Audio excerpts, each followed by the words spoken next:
In December 1941, as the smoke from Pearl Harbor still hung heavy in the air, America plunged into World War II with a fury unmatched in its history. The nation boasted an industrial powerhouse that could churn out weapons and vehicles at a pace no other country could dream of matching. With a population of over 130 million, the United States had the manpower to assemble the mightiest army ever conceived.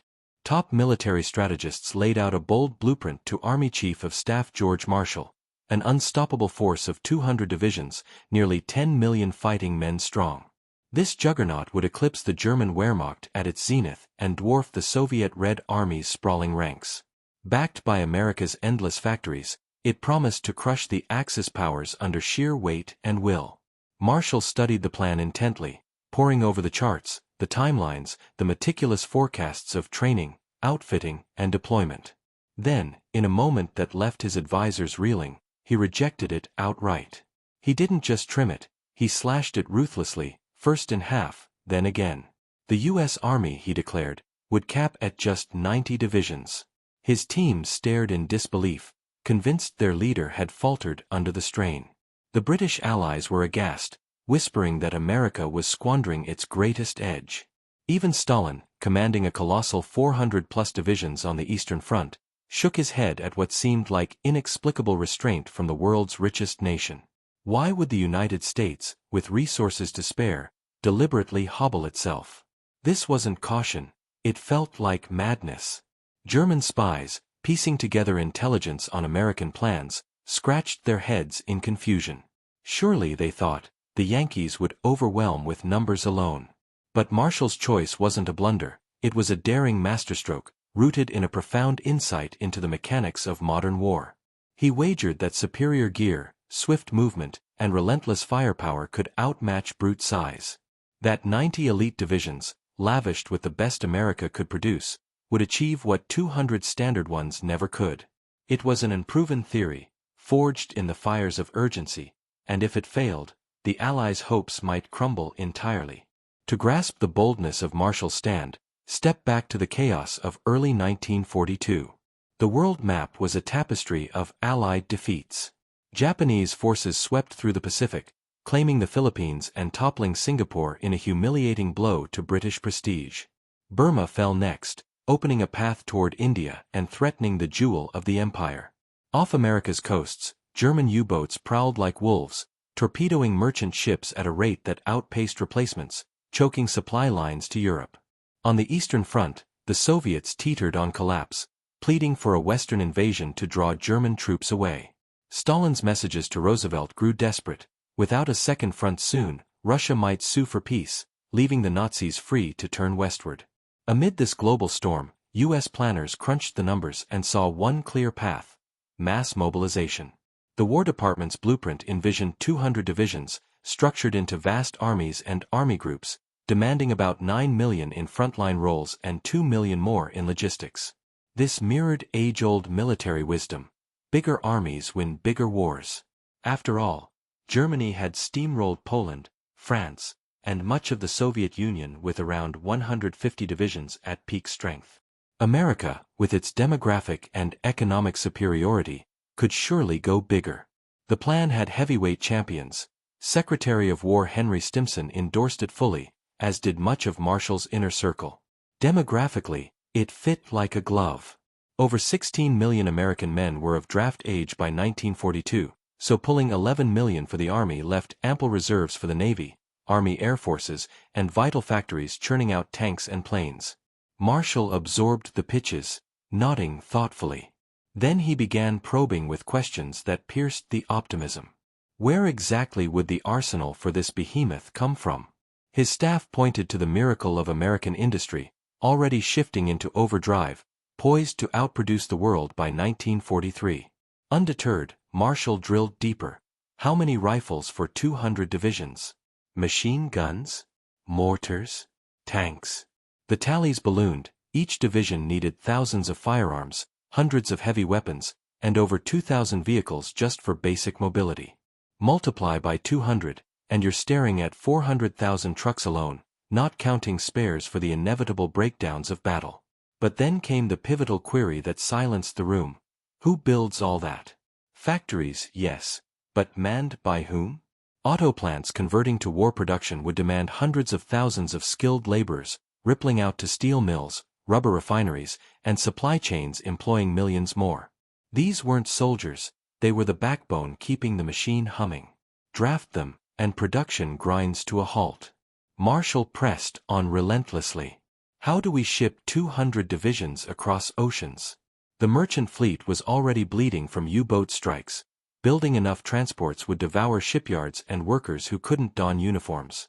He dissected every layer: ammunition output, where each division might expend tens of thousands of shells monthly, fuel refineries, medical supplies, even the rail networks hauling it all. The revelation hit like a thunderclap: the 200-division dream was a mirage.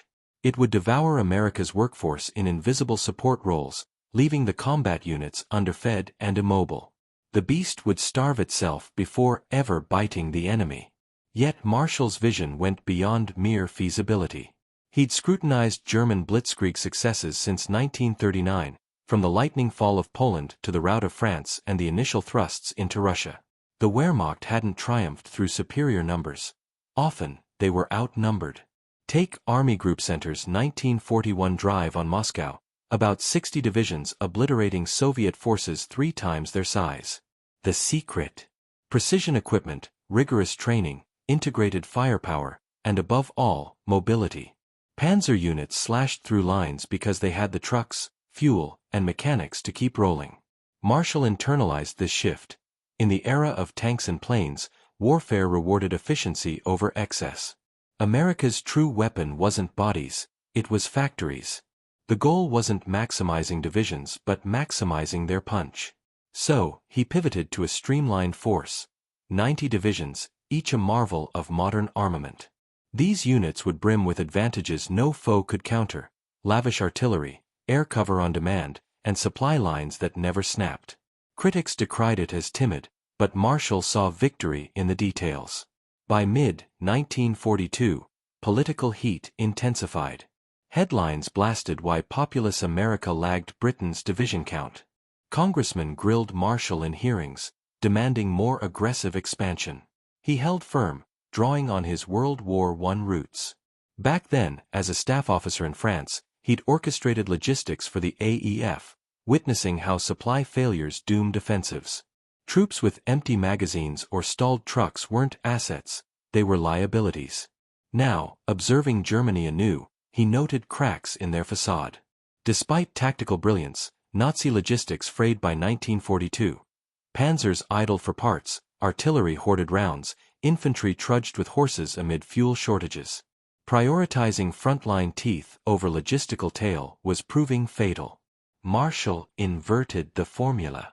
His army would lavish resources on support, roughly 2 logisticians per combatant, a ratio that stunned observers. German and Soviet forces scraped by with half that or less. This meant U.S. divisions could surge without stalling. Engineers bridging rivers overnight, medics saving lives in field hospitals, mechanics swapping engines under fire.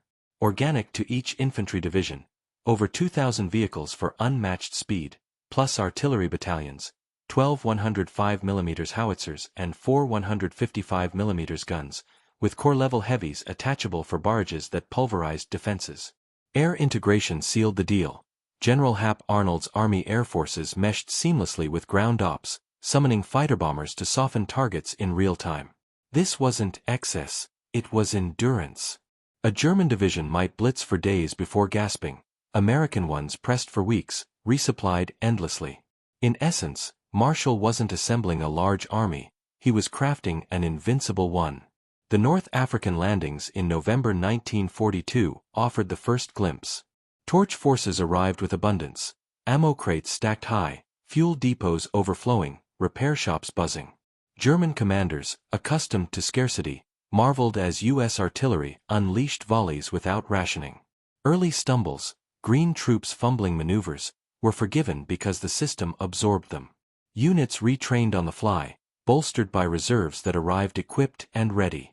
By Sicily in July 1943, the transformation shone. Patton's 7th Army raced across the island, trucks enabling leaps that outpaced footbound foes. Artillery dominance turned battles into routs, with survivors recounting shell storms like nothing on other fronts. The Italian slog from September 1943 to war's end tested sustainability. While German lines crumbled under shortages, no spares, thin replacements, dwindling morale, American divisions ground forward, logistics a silent hero ensuring every rifle fired, every wound healed. Marshall's blueprint was vindicating itself, proving that a compact, sustained force could wear down giants. The Italian campaign dragged on through the bitter winter of 1943 to 1944 and into the spring of 1945, becoming a grueling test of endurance that highlighted the stark differences between the American system and its adversaries. While German divisions fought valiantly from mountain strongpoints and fortified lines, they grappled with chronic shortages that grew more desperate by the month.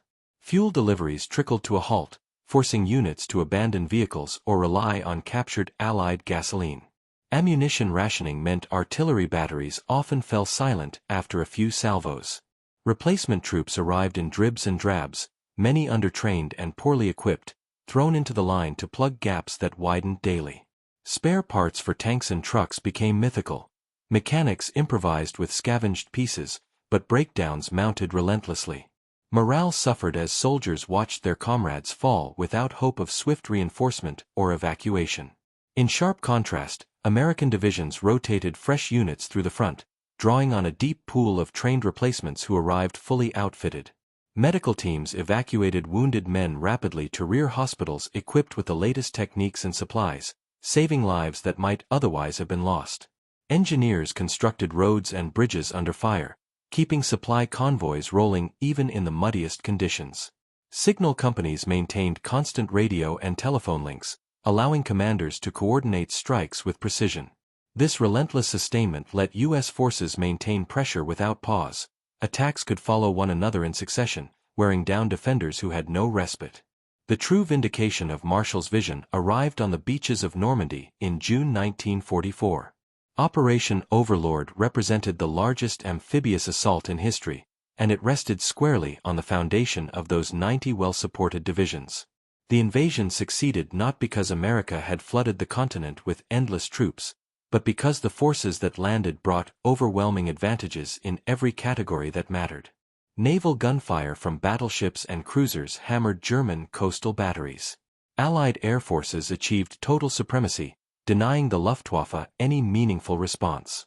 And once ashore, the logistical machine kicked into high gear. Mulberry harbors, pipelines under the channel for fuel, and depots bursting with supplies ensured that troops never lacked for essentials. The fighting in the Bocage country west of the beaches proved brutal. Hedgerows turned every field into a natural fortress, favoring defenders who could dig in and ambush advancing infantry. American units took heavy casualties in the early weeks, learning hard lessons about combined arms coordination. Yet the underlying strength of the system allowed recovery and adaptation. Divisions pulled back for refit, received replacements, and returned stronger. Artillery, directed by forward observers, rained down concentrations that pulverized strongpoints. Tanks, fitted with hedge-cutting blades nicknamed rhinos, smashed through barriers that had stalled earlier efforts. The decisive turning point came with Operation Cobra in late July 1944. After weeks of grinding stalemate, American commanders concentrated massive force on a narrow sector near St. Lo. On July 25, the skies darkened with aircraft, nearly 1,500 heavy bombers followed by medium bombers and fighters, unleashing over 3,000 tons of explosives in a carpet bombing that shattered German defenses across a narrow front. Though tragic friendly fire incidents occurred during the bombardment, the effect on the enemy was catastrophic. Panzer divisions lost cohesion, communications broke down, and infantry units were buried under tons of earth and debris. As the dust settled, U.S. infantry and armor surged forward. The breakthrough was swift and violent. Armored columns raced through the gap, exploiting open country where mobility could finally shine. Patton's newly activated Third Army poured through Avranches, swinging west into Brittany and east toward Paris. German attempts to counterattack crumbled under relentless American artillery and air strikes. Divisions advanced dozens of miles a day, outrunning their own supply lines at times, yet the logistical tail, trucks, railheads and depots, caught up remarkably fast. This pursuit across France in August 1944 demonstrated the full power of Marshall's gamble. American forces covered ground at a pace that stunned even their own planners. They liberated cities, captured ports, and encircled tens of thousands of Germans in pockets that surrendered en masse. The Wehrmacht, already strained on the Eastern Front, could not reinforce fast enough. Their vaunted panzer divisions, once feared for speed, now sat immobile for lack of fuel and parts. American tankers rolled on, supported by endless convoys that delivered everything from rations to replacement tracks. By September, the advance reached the German border, where supply lines stretched thin and autumn rains turned roads to quagmires. Yet even here, the 90-division structure proved its worth. Units could be rotated, rested, and reinforced without collapsing the front. The system that Marshall had championed in 1942, prioritizing quality, mobility, and unbreakable logistics, had carried the Allies from the beaches to the gates of the Reich. It wasn't the largest army ever fielded, but it was the most sustainable and effective one of the war.